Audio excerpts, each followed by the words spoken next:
Haleluya, salam kemenangan iman, salam jumpa kembali dengan saya dalam program Menyapa Kita dengan Renungan Firman Tuhan, dan juga menanggapi video-video yang selalu salah tafsir tentang ajaran Kristen. Sebelum saya melanjutkan, jangan lupa tekan tombol subscribe, berikan komentar-komentar yang baik. Oke sobat-sobat, kita saksikan dulu sebuah rekaman video. Pasalnya berapa?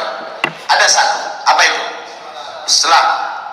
Tetapi kitab samawi ada 4. Apa saja? Taurat, Zabur, Injil, Al-Quran. 3 kitab suci yang terdahulu mengalami perubahan, ya, ditambah. Istilah Quran itu tahrif, mengalami perubahan, ya. Jadi yang abadi cuma 1. Kenapa 3 kitab suci dulu mengalami perubahan? Karena pemeliharaan kitab suci yang terdahulu itu diserahkan oleh Allah kepada nabi-nabi yang bersangkutan. Ketika Nabi itu meninggal dunia, berpindah kepada umatnya. Oleh umatnya diotak-atik, ditambah, dikurangi, sehingga mengalami perubahan itu sampai kepada Injil. Seperti kayak 10 perintah Allah. Di Quran ada nggak? Ada. Malah udah ditambahin lagi. 100 ada. Iya. Dari 10 jadi 100 gitu. Wow. Demikianlah sebuah rekaman video yang saya bagikan untuk kita renungkan bersama, bagaimana orang-orang Islam ini menuduh bahwa kitab-kitab terdahulu, 3 kitab terdahulu itu sudah dirubah-rubah, karena firman Allah yang diberikan kepada Nabi masih terpelihara. Tapi setelah Nabi-Nabi itu mati, maka itu jatuh ke tangan umatnya, sehingga umatnya merubah-rubah. Dia ngomong, dia tidak sadar kalau nabinya juga sudah mati, sehingga tadi Don Ditan berkata bahwa 10 hukum Taurat itu di Al-Quran ditambah lagi. Jadi yang mengurangi, yang menambah ini siapa? Yang ubah-ubah itu siapa? Namun perlu saudara tahu, yang abadi cuma 1, yaitu firman Allah yang benar, firman Allah yang kekal.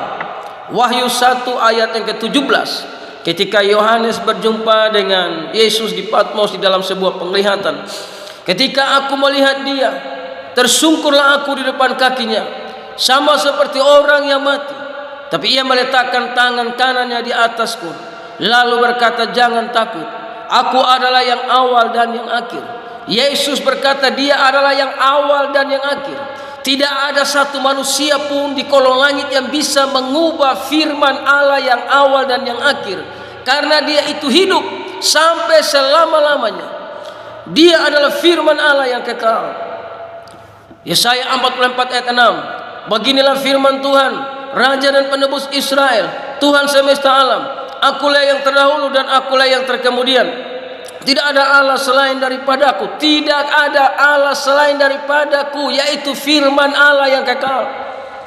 Jadi saudaraku yang terkasih, walaupun nabi-nabi sudah mati, maka firman Allah tidak bisa diubah oleh siapapun, kecuali firman itu datang kepada nabi yang palsu. Itu yang perlu kita meragukan, itu yang perlu ada tanda tanya, benarkah itu firman Allah yang sesungguhnya? Namun firman Allah yang sesungguhnya itu abadi. Dia bernama Yesus Kristus, juru selamat dunia. Tidak ada yang bisa mengubah dia. Dalam Yesaya 48 ayat 12, dengarkanlah aku, hai Yakub, dan engkau Israel yang kupanggil. Akulah yang tetap sama, akulah yang terdahulu, aku juga yang terkemudian.